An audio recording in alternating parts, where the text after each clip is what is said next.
அன்பின் வணக்கம். செந்தமிழே உயிரே நறுந்தேனே செயலினை மூச்சினை உனக்களித்தேனே நைந்தாய் எனில் நைந்து போகும் என் வாழ்வு நன்னிலை உனக்கெனில் எனக்கும் தானே. அன்னை தமிழை வணங்கி நம் தமிழால் இணைவோம் உலகத் தமிழ் பேரியக்கத்தின் தொடர் நிகழ்வுகளில் மார்கழி திருவிழா 18ஆம் நாள் நிகழ்ச்சிக்கு உங்கள் அனைவரையும் இருகரம் கூப்பி வருக வருக என வரவேற்று மகிழ்கிறோம்.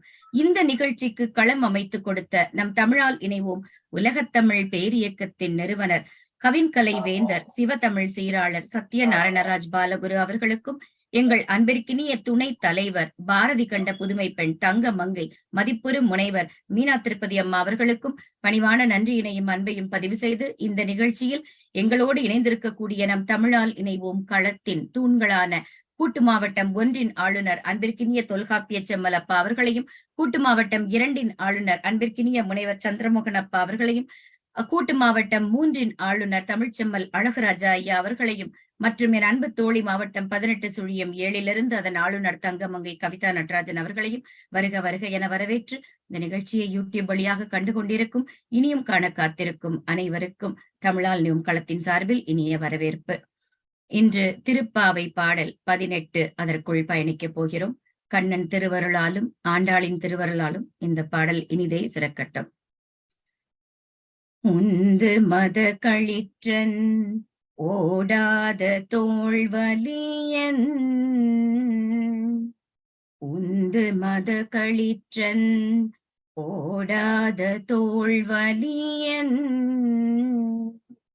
நந்த கோபாலன் மருமகளேன பின்னாய், நந்த கோபாலன் மருமகளேன பின்னாய், கந்தம் கமழும் குழலி கடை திறவாய், கந்தம் கமழும் குழலி கடை திறவாய், வந்தெங்கும் கோழி அழைத்தன காண் மாதவி, வந்தெங்கும் கோழி அழைத்தன காண் மாதவி, பந்தல் மேல் பல்கால் குயிலினங்கள் கூவின காண், பந்தல் மேல் பல்கால் குயிலினங்கள் கூவின காண், பந்தார் விரலி உண்மை துணன் பேர் பாட, பந்தார் விரலி உண்மை துணன் பேர் பாட, செந்தாமரை கையால் சீரார் வளையொலிப்ப, செந்தாமரை கையால் சீரார் வளையொலிப்ப, வந்து திரவாய் மகிழ்ந்தேலோர் எம்பாவாய், வந்து திரவாய் மகிழ்ந்தேலோர் எம்பாவாய். இந்த பாடல் என்ன மாதிரியாக அமைக்கப்பட்டிருக்குங்கிறத பார்க்கலாம். கிட்டத்தட்ட நம்ம 18ஆம் பாடல் முக்கால் கிணறு தாண்டிய உணர்வு எனக்கு. அதாவது கண்ணபிரானை பலதேவர், அதாவது அப்பாவையும் அம்மாவையும் முதல்ல அழைச்சிட்டு அதுக்கப்புறம் அண்ணனை அழைத்து கண்ணனை அழைத்தாள் இல்லையா போன பாடல்ல. இதுல பலதேவரை முன்னிட்டு எழுப்பலாம் அப்படின்னு ஒரு திட்டம் வச்சிருந்த அந்த ஆயர் குலத்து சிறுமிகள், பலதேவர் மூலம் கண்ணபிரான் தனது மனைவி நப்பின்னை பிராட்டியுடன் இருப்பதை தெரிந்து கொண்டார்களாம். பலதேவர் சொல்றாரு, அவன் இங்கம்மா இருக்கான், நப்பின்னை கூட இருக்காம்மா அப்படின்னு சொல்லி. உடனே இந்த குழந்தைங்க சிறுமியர் எல்லாரும் நப்பின்னை பிராட்டியின் மாளிகைக்கு சென்று அவளை எழுப்பிய பின்னர் அவள் வழியாக கண்ணனை எழுப்பலாம்னு முடிவு பண்றாங்களாம். இந்த நப்பின்னை பிராட்டியை எழுப்பும் பாடல்தான் இது. அதாவது இந்த பாடலினுடைய சிறப்பு, இங்கும் நந்த கோபாலன் அவருடைய சிறப்பை, நந்தகோபன் அவருடைய சிறப்பை சொல்கிறார்கள். அதாவது மதநீர் ஒளிந்து, அது வழியக்கூடிய மதநீர்னா அந்த யானை எப்பேற்பட்ட போர் யானைகள், மதநீர் பெருகி வழியக்கூடிய அந்த யானையை போன்ற பலம் உடையவராம் நம் நந்தகோபன். போரில் எதிரில் வருபவர்கள் எல்லோரும் இவரை கண்டாலே பயந்து புறமுதுகு காட்டி ஓடாமல் இவர் வந்து யாருக்குமே புறமுதுகு காட்ட மாட்டாராம். ஆனால் இவருக்கு எதிரிகள் அனைவரும் புறமுதுகு காட்டி ஓடி விடுவார்களாம். அப்படி அவர்களை வெல்லக்கூடிய வல்லமை உடையவராம் நம் நந்தகோபர். இன்னாருடைய மருமகளே அப்படின்னு சொல்லி நப்பின்னை பிராட்டியை விழிக்கும் பொழுது அவளை நேரடியாக விழிக்காமல் இவ்வளவு சிறப்பிற்கு உடைய என போன பாடல்ல அங்கே இருக்கக்கூடிய ஆயர் குலத்து மக்களுக்கெல்லாம் அவர்களுக்கு தேவையான உணவு, உடை, செல்வம் அத்துணையும் கொடுத்து வளத்தோடு வைத்திருந்த நந்தகோபனை பற்றி சொன்னார்கள்.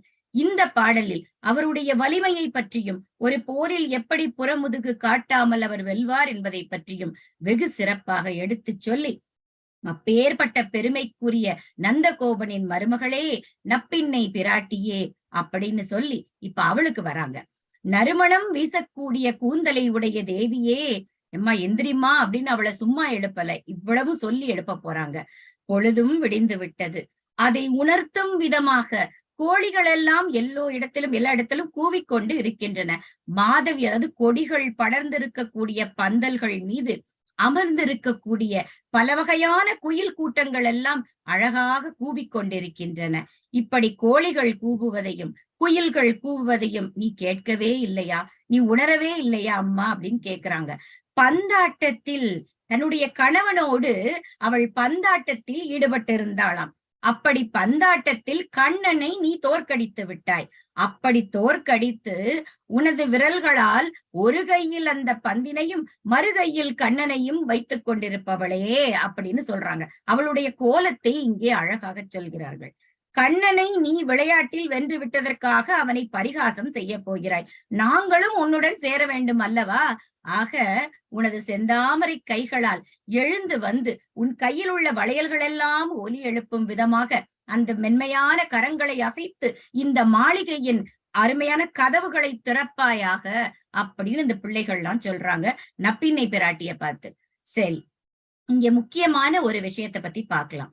பெருமாள் கோயிலுக்கு போனா நேரா போய் சாமி முன்னாடி, நேத்துதான் அப்பா சொல்லிட்டு இருந்தாரு, சிவன் கோயில்லையும் அப்படித்தான். முதல்ல நந்தி கிட்ட அனுமதி வாங்கி ஒரு வார்த்தை சொல்லிட்டு தான் நம்ம சிவனையே வழிபட முடியும். நந்தியின் அனுமதி இருந்தால் மட்டுமே, இல்லைன்னா சிவகணங்கள் நந்தி எல்லாத்தையும் தாண்டிதான் அவர்கிட்ட போக முடியும். அதே போலதான் பெருமாள் கோயிலுக்கு போகணும்னா நேரா சுவாமி சந்நிதிக்கு போயிடாம தாயாரை முதலில் வழிபட வேண்டும் அப்படின்னு சொல்லியிருக்காங்க. இந்த இடத்துல இப்ப வீட்டுல நடக்கக்கூடியது தானே, நம்ம அதுவும் குறிப்பாக பெண் பிள்ளைகளுக்கு தெரியும் யாருக்கிட்ட சொன்னா காரியம் ஆகும் அப்படின்னு சொல்லிட்டு. அப்பாட்ட போய் ஏதாவது சில நேரங்கள்ல போய் எனக்கு இது வேணும் அப்படின்லாம் பையங்க கேட்டாங்கன்னு வச்சுக்கோங்க, அதெல்லாம் முடியாதுடா, தேவையில்லாத செலவெல்லாம் எதுக்குடா, அதெல்லாம் ஒண்ணும் முடியாதுன்னு மேசைய முறுக்கிக்கிட்டு இருப்பாராமா. அதுவே அந்த பையன் போய் அம்மா கிட்ட போய் சொன்னா, இருடா கண்ணா, அப்பாட்ட தானே நான் சொல்லிக்கிறேன்னு சொல்லி இந்த அம்மா சொல்ற விதமா சொல்லி உடனே அவர் சம்மதிக்கிற அளவுக்கு ஒரு நிமிஷத்துல அந்த காரியம் நிறைவேறிவிடும். ஒரு காரியம் நிறைவேறுவதற்கு வீட்டிலேயே இப்படி இருக்க இந்த உலகையே ஆளக்கூடிய எம்பெருமானின் கருணை வேண்டும் என்றால் அந்த தாயாரை வழிபட்டே அவள் மூலமாகத்தான் அவனிடம் செல்ல வேண்டும் அப்படின்னு நாராயணனிடம் ஒரு கோரிக்கை வைத்தால் அவன் ஒரு மாயன், அவ்வளவு எளிதில் நமக்கு அதை நடத்தி கொடுக்க மாட்டான். ஆக தாயாரிடம் சொல்லி வைத்தால் அவன் தப்பவே முடியாது, அந்த காரியம் கைகூடும். நரசிம்ம அவதாரத்தின் கோபத்தை கூட கட்டுக்குள் கொண்டு வந்து அடக்கியவள் அல்லவா எங்கள் தாய் அப்படின்னு சிறப்பா சொல்லலாம். கண்ணனின் மனைவி நப்பின்னையை எழுப்பி கண்ணனை எழுப்ப போகிறார்கள் இந்த பெண்கள்.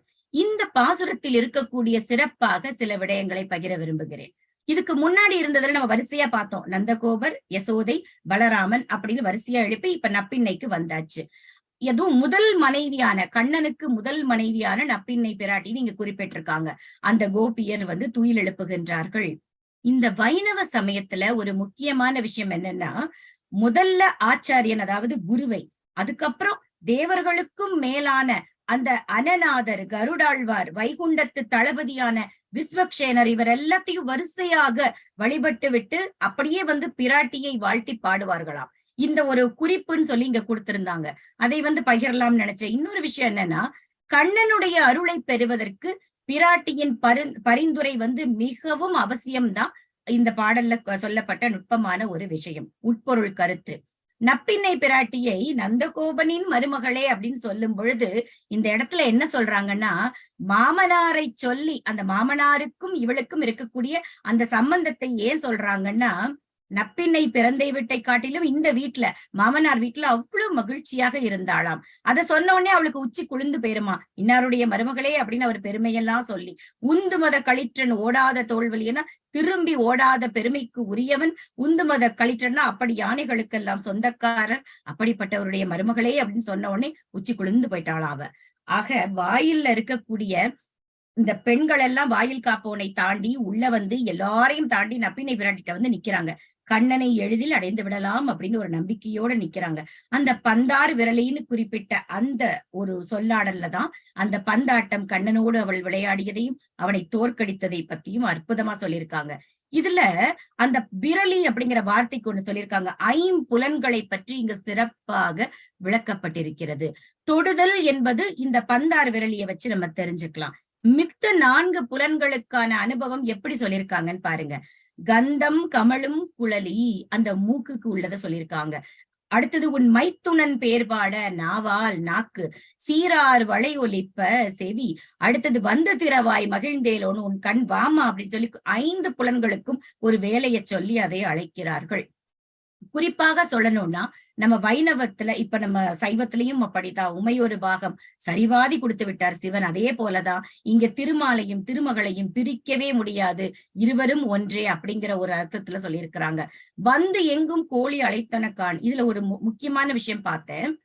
கோழி வந்து இந்த திருமாலின் தொண்டர்களுக்கெல்லாம் ஒரு முக்கியமான குணநலம் இருக்கிறதை சொல்லுதான். அது என்னன்னா, இந்த வைணவர்கள் நாரை போல, கோழி போல, உப்பை போல, ஊமையை போல இருக்கணுமா. அது என்னங்க, அது 4 விஷயம். நாரை, கோழி, உப்பு, ஊமை என்னன்னு பாக்கலாம். நாரையை போன்றவன் அப்படிங்கிறதுக்கு என்ன பொருள் சொல்லியிருக்காங்கன்னா, உண்மையான ஞானத்தை கொண்ட ஒரு ஆச்சாரியனை சரணடைய காத்திருப்பவன். காத்தே இருக்கிறது. அது இந்த மீன் வரக்கூடிய தருணம் பார்த்து காத்திருக்கொள்ள, அது போல நாரையை போன்றவனா.